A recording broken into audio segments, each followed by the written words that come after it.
Bismillahirrahmanirrahim. Assalamualaikum warahmatullahi wabarakatuh. Saya Guntur Gafar, Komisaris Besar Polisi, Kepala Lembaga Sertifikasi Profesi Lemdiklat Polri, akan memberikan penjelasan sekilas tentang LSP Polri. LSP Polri saat ini di bawah Lemdiklat Polri berdiri 2010, running 2012. Diawali dengan 2 skema pendidik dan pengasuh, sekarang sudah kurang lebih 79 skema dengan 16 satuan kerja yang bersifat satuan fungsi. Kurang lebih Serena, Setum, Ditpum Inter, Brimob, Litbang, Lapor, Intel, Barreskrim, Inavis, Lemdiklat, Psikologi, Binmas, Lalu Lintas, Pamofit, dan lain-lain. Mendasari Undang-Undang 13/2003 tentang tenaga kerja dan Undang-Undang 25/2009 tentang pelayanan publik, dan tentunya Undang-Undang Nomor 2 tahun 2002 tentang kepolisian, di mana pada setiap keahlian, dulu kita katakan profesional, tapi kita lebih kompres sekarang kompetensi. Ukuran profesional pada perorangan adalah kompetensi. Maka atas kualifikasi yang standar, maka harus dilakukan uji kompetensi. Polri saat ini alhamdulillah sudah sampai dengan 79 skema, dan kami pada setiap minggu melakukan uji 3 uji kompetensi pada berbagai skema. Untuk itu, kita terus melakukan peningkatan kinerja atas tercapaian kompetensi ini sampai dengan menuju ke pelayanan publik yang baik, sehingga public trust atau kepercayaan publik terus meningkat.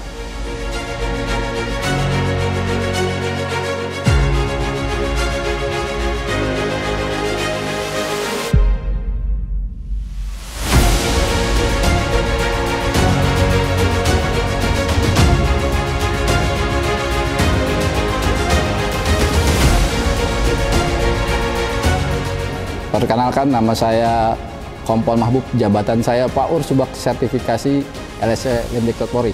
Di sini saya akan menjelaskan proses sertifikasi yang dilaksanakan oleh LSP Lemdiklat Polri. Tahap awal, kita akan melaksanakan pendaftaran, di mana kita sudah melaksanakan pendaftaran secara online. Dan dengan pendaftaran itu, para peserta sertifikasi bisa memilih skemanya dan mulai mengumpulkan persyaratan sesuai yang diatur dengan skema. Dan langkah kedua, kita akan bertatap muka dengan peserta, yaitu kita akan melaksanakan registrasi dan verifikasi, di mana pada saat registrasi dan verifikasi ini kita akan memverifikasi data yang telah diisi oleh peserta sertifikasi, dan kita juga akan melaksanakan verifikasi berkas persyaratan, yaitu persyaratan yang telah ditetapkan dalam skema sertifikasi, di mana setiap skema sertifikasi berbeda-beda dalam menetapkan persyaratannya. Dan hasil dari registrasi verifikasi ini akan dinyatakan memenuhi syarat bagi orang yang telah melengkapi sesuai skemanya, dan juga akan dinyatakan tidak memenuhi syarat bagi mereka yang tidak bisa melengkapi persyaratan sesuai skemanya. Dan di langkah ketiga, pada saat nanti para peserta yang dinyatakan memenuhi syarat, nanti akan dilaksanakan namanya asesmen mandiri, di mana seperti arti kata dari asesmen mandiri, yaitu asesmen adalah uji dan mandiri adalah sendiri. Jadi para peserta melakukan uji diri sendiri terhadap unit-unit kompetensi yang akan diujikan nanti. Dan jika peserta ingin mengikuti sertifikasi, maka peserta harus menyatakan dirinya kompeten terlebih dahulu. Karena apa? Pada saat peserta sertifikasi menyatakan dirinya belum kompeten terhadap unit-unit yang akan diujikan, maka pelaksanaan sertifikasi tidak dapat dilaksanakan. Setelah itu, langkah berikutnya, pihak LSP akan membagi kelompok uji, di mana nanti para peserta sertifikasi akan masuk kelompok uji, di mana sudah kita tetapkan asesor-asesornya. Lalu asesor akan menjelaskan tata tertib, aturan persyaratan, dan penjelasan proses sertifikasi dari awal sampai nanti terakhir pada saat memberikan rekomendasi keputusan. Di langkah berikutnya adalah pelaksanaan asesmen. Pelaksanaan asesmen ini terdapat atau terdiri dari 2 metode. Yang pertama, metode portofolio.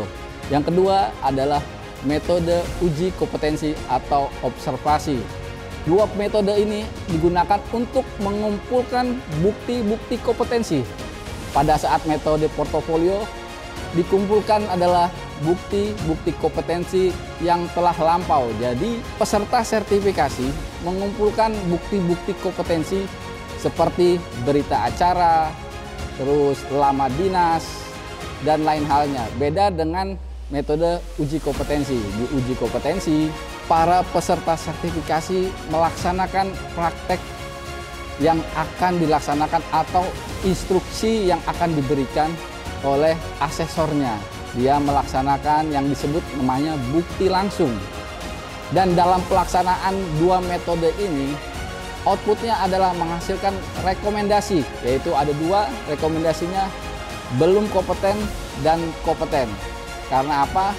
Yang didapat asesor atau yang diberikan asesor kepada peserta hanya bersifat rekomendasi, di mana rekomendasi itu harus ditetapkan lagi dengan rapat pleno atau di bahasa BNSW-nya disebut dengan rapat komite sertifikasi, di mana rapat ini adalah forum untuk membahas rekomendasi yang diberikan oleh asesor.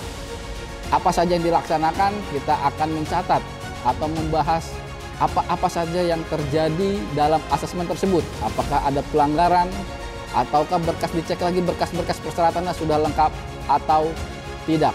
Dari hasil rapat komite ini, kita akan membuat namanya berita acara hasil rapat komite, dan nanti kita akan lanjutkan lagi dengan pembuatan cap keputusan hasil asesmen yang ditandatangani oleh Kepala Lembaga Pendidikan dan Pelatihan Polri, di mana BA tersebut dan cap tersebut akan kita kirimkan ke BNSP untuk memperoleh belangko sertifikasi yang akan kita tindak lanjuti dengan mencetak belangko tersebut.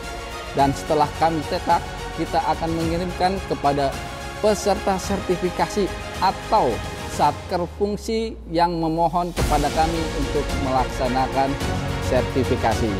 Setelah itu, sertifikat dapat dipegang oleh peserta atau pemilik sertifikat, di mana sertifikat tersebut memiliki batas waktu. Sampai saat ini batas waktu sertifikat yang telah ditetapkan oleh LSP Lemdiklat Polri berbeda-beda, berjangka waktu antara 3 tahun sampai dengan 5 tahun. Pada saat jatuh tempo sertifikat tersebut, maka pemilik sertifikat atau pemegang sertifikat wajib atau harus memperpanjang masa berlaku sertifikat tersebut. Karena apabila tidak diperpanjang, maka pengakuan kompetensi orang tersebut tidak bisa dilanjutkan lagi. Terima kasih. Itu adalah proses sertifikasi yang di LSP Lemdiklat Polri.